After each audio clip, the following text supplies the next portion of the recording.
Now Brooks has kicked it. Ball on the inside, Trbojevic. Lehigh Hopawate. This kid is football smart.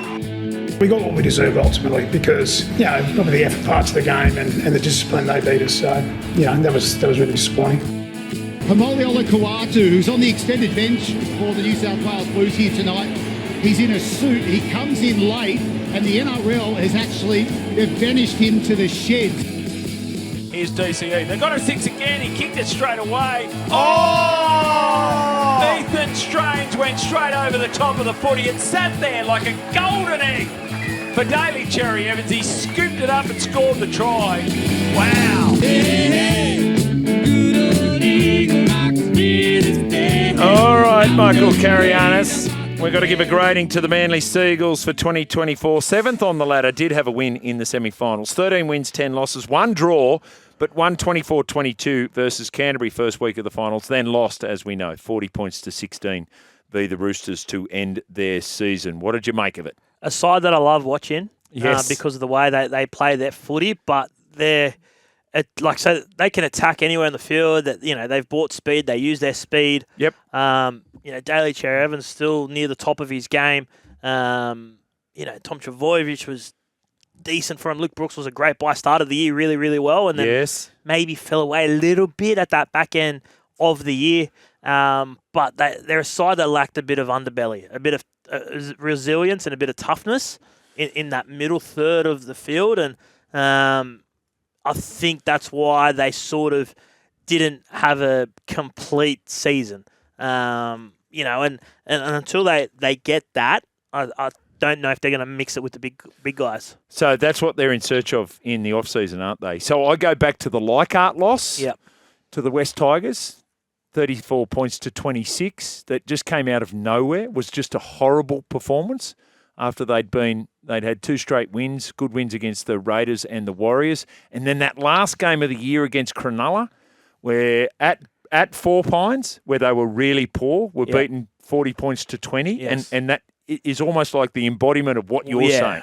Yeah. It's like, when it counted, like when you really needed them to be gritty. What's under that top layer there, right? So, that's my concern for them. So they were the 2 losses that I thought best summarised the improvements that they need to make. Anthony Seibold re-signed, so that's a positive for them. The try assists came from everywhere. So 11th, 12th and 13th on the NRL rankings were Daly Cherry Evans, Luke Brooks and Tom Trbojevic. So they had multiple people providing creative opportunities for them. Here's the other thing that worked in their favour. Alawai 22, Brooks 26, Brown 22, Bullimore 23, DCE 24, Garrick 24, Kohler 21, Lawton 24, Olakau'atu 21, Paseka 23, Talau 23, Burbo 21, Gerbo 24, Turbo 20. Yeah. They didn't have many injuries to key players. Yeah. Their key players were healthy. And you got the sense in the back end of the year things started to click for Tom. He sort of warmed up into the season. Probably played his best footy for the Kangaroos at the back end. Just about to say that. Where he looked free. And running like that and that sort of freedom, if he can replicate that at the start of next year, then they're well in, right? So, what's the key point about that? Where he played. He wasn't playing at fullback. He's got to play at fullback for Manly. Of course he does. Of course he does. Yeah. But and what he underscored in that performances for the Kangaroos, just how footy smart he is. Well, you speak to people at Manly and he runs their attack. Yeah. Very vocal. Despite Daly Cherry Evans being the man. Yep. It's Tom Trbojevic who's counting the numbers, organising the line with the football. Defensively, obviously he does that because he's at fullback, right? Yes. But I was surprised to hear how much influence he has in terms of the shape when they've got the ball. He's not just running into holes. He's telling them where to put him. And I was surprised to learn how demonstrative he is, how vocal he is at training and during games when they've got the footy. Yeah. Like, as you say, it's Tom that's directing a lot of that. Tom is directing that. Despite the fact you've got a Premiership winning halfback and a Queensland captain in your side. Yeah.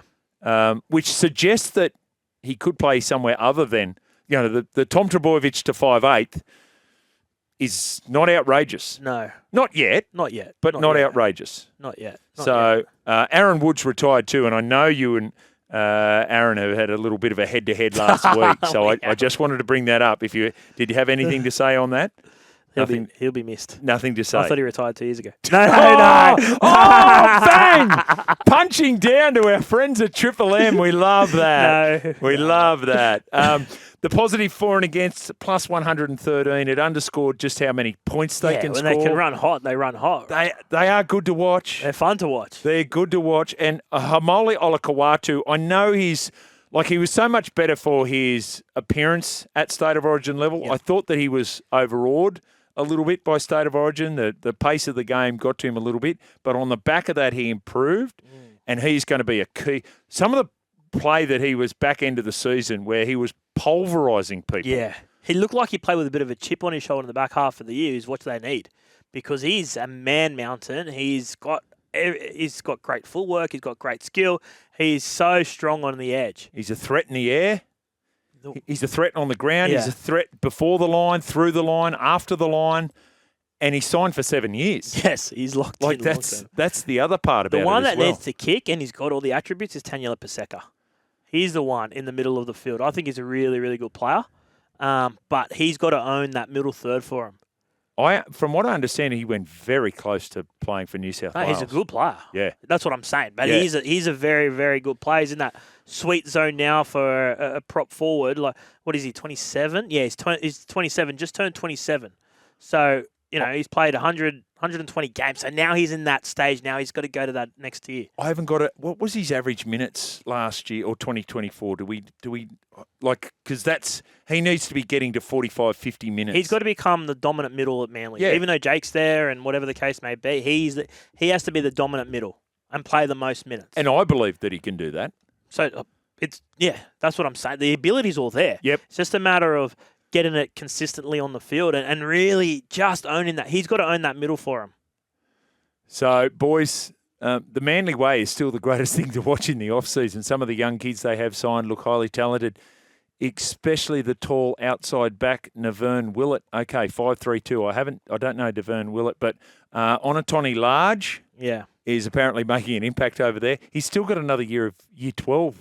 It's still another year at school. Yeah, and they've been super impressed with Joey Walsh, who came back, who's come from rugby. Halfback? Yep. They think he's tracking nicely as well. So good things there happening at Manly, I think. And Seabold extended. We spoke to him last week. So that's that continuity and stability that every club is seeking. How do you grade Manly? I'm giving him a B because I had him in my top 4 to start the season. You had him in your top 4? Okay. I just thought that they had that complete roster to make a dent in the Premiership. Okay. They just had that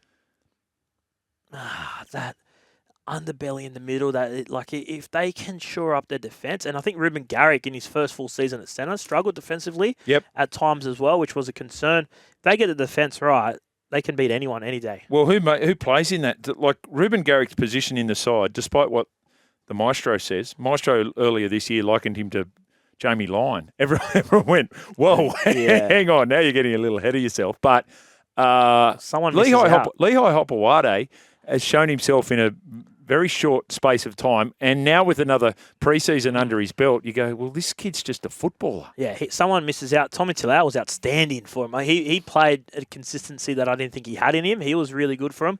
Kohler they got to find a way just to get him the football sometimes. I was going to say, he's a threat. He's so sharp, right? He looks so quick, has some subtle movement. Saab on one wing. So, one of those players miss out. Yeah. They have a regular first grader misses out.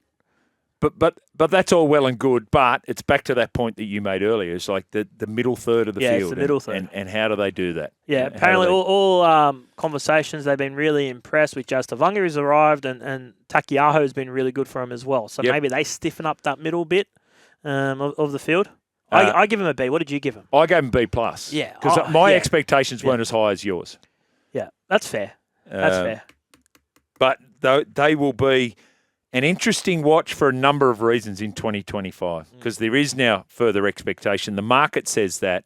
The stability that we talked about, the expectation that there's going to be Tom Trbojevic out there for, fingers crossed. He excited me the way he was running for the Kangaroos. Yeah. Just the way he was moving. Yeah. which we hadn't seen that for 2 years. Which would have excited Anthony Seibold more than anyone. Yeah. I would have thought, but I like them a lot. I think they're a genuine premiership threat. Premiership threat. Yeah. Okay. We'll have to check where they are in the market with sportsbet.com.au. Remember, what are you really gambling with? For free and confidential support, visit Gambling Help Online. You know, Michael, doctors say a proper breakfast includes eggs, bacon, and breakfast with Fossey and Brandy. So get your daily fix through our socials and listen live on SEN Radio.